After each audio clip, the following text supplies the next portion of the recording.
Morning students, एक बार फिर आपका ऑनलाइन क्लास में बच्चों स्वागत है। आज 24 जून, जैसा कि हमने आपको बताया था कि जो बोर्ड की परीक्षाएं थी वो 22 तारीख को शुरू हुई थी और हमारे यहाँ 24 तारीख को हाई स्कूल मैथ्स का पेपर लास्ट था। बट अभी 25 तारीख में भी कुछ बच्चों का पेपर है जिनका छूट गया था, तो उसी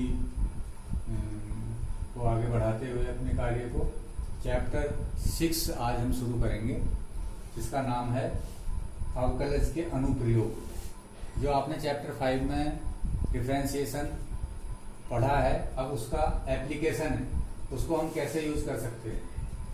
तो आज की जो एक्सरसाइज है वो है एक्सरसाइज नंबर 6.1। एक्सरसाइज 6.1 में जो टॉपिक है हमारा राशियों के परिवर्तन की दर। इंग्लिश में बोलेंगे rate of change of quantities. आप क्वांटिटीज के बारे में तो जानते हैं, राशि, जैसे कि आपने हाई स्कूल में भी पढ़ा है, क्षेत्रफल, आयतन, बहुत सारी जो फिगर्स पढ़ी थी आपने, जो है बेलन है, गोला, शंकु, उनके आपने जो है पृष्ठीय क्षेत्रफल निकालना सीखा और उनके आयतन निकालना सीखा। तो अब वो जो क्वांटिटी है, कोई भी क्वांटिटी आपके पास, मान लीजिए हमारे पास जो क्वांटिटी है वो y है। Here y is any quantity. तो y को यदि हमको चेंज करना है और किसके रेस्पेक्ट में कोई इंडिपेंडेंट वेरिएबल है, और इंडिपेंडेंट वेरिएबल जैसे हम फॉर एग्जांपल ले लें, कोई क्वांटिटी अभी एरिया, क्षेत्रफल, एरिया किसी का क्षेत्रफल जो है में परिवर्तन हो रहा है विद रेस्पेक्ट टू r, त्रिज्या के सापेक्ष परिवर्तन हो रहा है।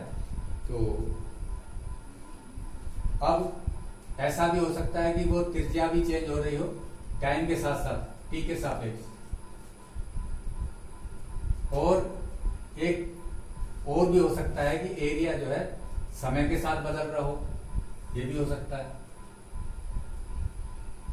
तो rate of change of quantity क्या हुआ बच्चों, जैसे कि यहां पर तो हमने एरिया की बात करी, अब हम जनरल फॉर्म ले रहे हैं।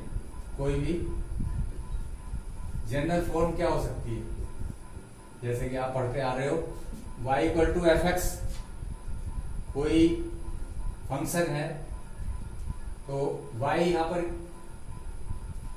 x के ऊपर डिपेंड करता है, इसलिए y को कहते हैं डिपेंडेंट वेरिएबल और x is the here independent variable. तो rate of change of quantity क्या हो जाएगा, तो change in y per unit change in x, that is the delta y upon delta x।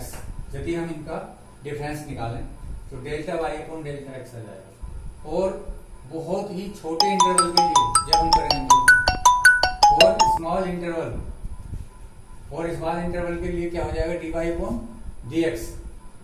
तो dy अपॉन dx आप जानते हैं यही डिफरेंशियल होता है, और हमको जो भी क्वांटिटी दी होगी और जिसके रेस्पेक्ट में निकालना होगा तो हम उसका जो है क्या निकालेंगे, डिफरेंशिएशन निकालेंगे, यानी कि उसको जो है उसका अवकलज करेंगे। आपने फिजिक्स में भी बच्चों नाम सुना होगा, कहते थे ds अपॉन dt। तो ds अपॉन dt का मतलब क्या होता था वहां पर, समय अंतराल t के सापेक्ष। यानी कि यहाँ पर अब हम समझ गए कि जो फिजिक्स में भी राशियां आती हैं उसमें भी हमको अवकलज करना होता है समय अंतराल t के सापेक्ष दूरी s के परिवर्तन की दर। ds अपॉन dt का अर्थ ये होता था। तो इसी प्रकार से ये जनरल कॉन्सेप्ट आपको समझना होगा। जरूरी नहीं है क्वांटिटी एरिया ही हो, यहाँ पर बच्चों वॉल्यूम भी हो सकता है कि किसी गोले का आयतन जो है त्रिज्या के सापेक्ष बदल रहा है, ये भी कह सकते हैं। किसी गोले का आयतन क्षेत्रफल के स्थान पर भी समय के साथ बदल रहा है। तो बाकी अभी हम क्वेश्चन कराएंगे आपको तो समझ आएगा। बच्चों 6.1 का क्वेश्चन नंबर 2 देखिए। एक घन का आयतन 8 सेंटीमीटर क्यूब पर सेकंड की दर से बढ़ रहा है। पृष्ठीय क्षेत्रफल किस दर से बढ़ रहा है, जबकि इसके किनारे की लंबाई कितनी है, 12 सेंटीमीटर। तो घन का आयतन, तो यहाँ पर जो क्वांटिटी है वो आयतन है v। तो यहाँ पर हम लिखेंगे सबसे पहले v इक्वल टू, v हमको दे रखा है घन का आयतन। घन का आयतन क्या होता है, घन का आयतन होता है भुजा की घात 3 यानी a cube. v equal to क्या हो गया, a क्यूब, जहां a भुजा है।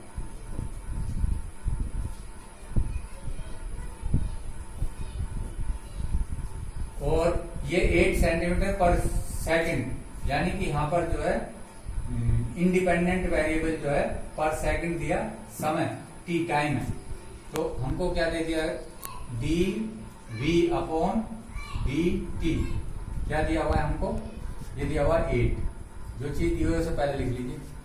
उसके बाद पृष्ठीय क्षेत्रफल किस दर से बढ़ रहा है, यानी कि यहाँ पर समय के सापेक्ष।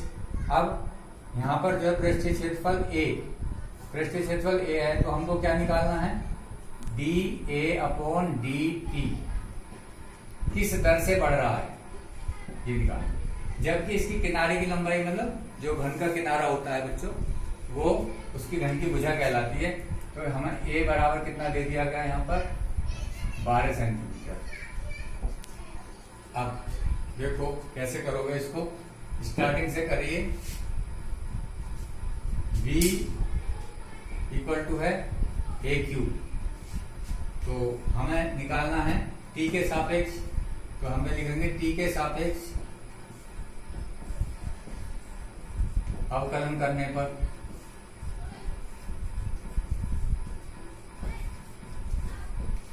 तो d v upon d T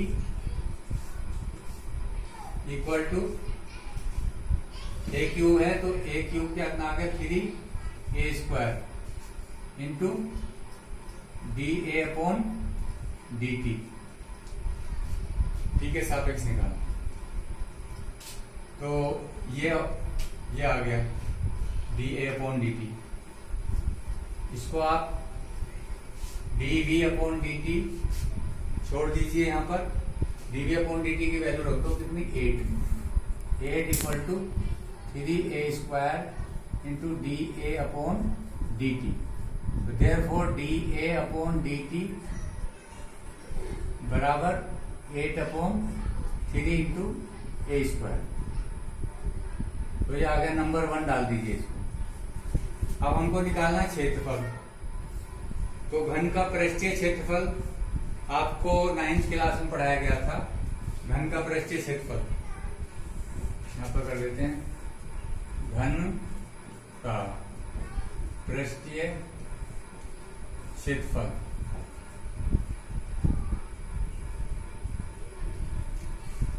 क्षेत्रफल को हमने यहाँ पर ऐसे प्रदर्शित किया है। तो D a upon d T निकालना है। तो a बराबर क्या होगा, 6a²। अब t के सापेक्ष अवकलन करने पर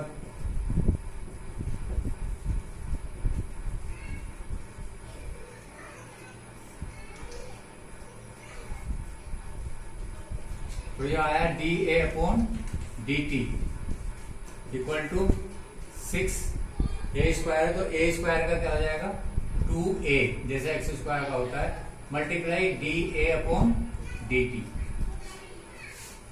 तो this equal to 6 2 12a। D a upon d t की वैल्यू आप यहां से रख दीजिए, कितनी है, 8/3a²। 8/3a², ये D a upon d t की वैल्यू है, 8/3a²। तो इससे ये कट गया, 3 से ये कट गया, 4 8 32, 32/a। अब a की वैल्यू जो आपको दे रखी है वो 12 सेंटीमीटर दे रखी है। a की वैल्यू रख दीजिए 12, 32/12। तो ये कट जाएगी, 4 8 और 4 3 दैट इज द 8/3। तो आंसर जो बच्चों आएगा D a upon d t. तो क्षेत्रफल के परिवर्तन की दर आंसर लिख देंगे, इसलिए क्षेत्रफल के परिवर्तन की दर बराबर 8/3।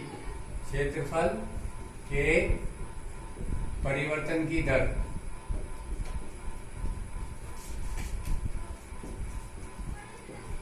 इक्वल टू 8/3 सेंटीमीटर स्क्वायर पर सेकंड। आंसर। अभी और भी क्वेश्चन कराए जाएंगे बच्चों आपको, परंतु क्वेश्चन करने से पहले ये समझना जरूरी है हमको क्या क्या चीज दी हुई है, उनको सबसे पहले लिख लेना है। यदि आपको दो राशि दी हुई है तो उनके यदि समय के साथ बदल रही है तो उनको लिख लीजिए, और इस टाइप के क्वेश्चन हम आपको कल कराएंगे। थैंक्स।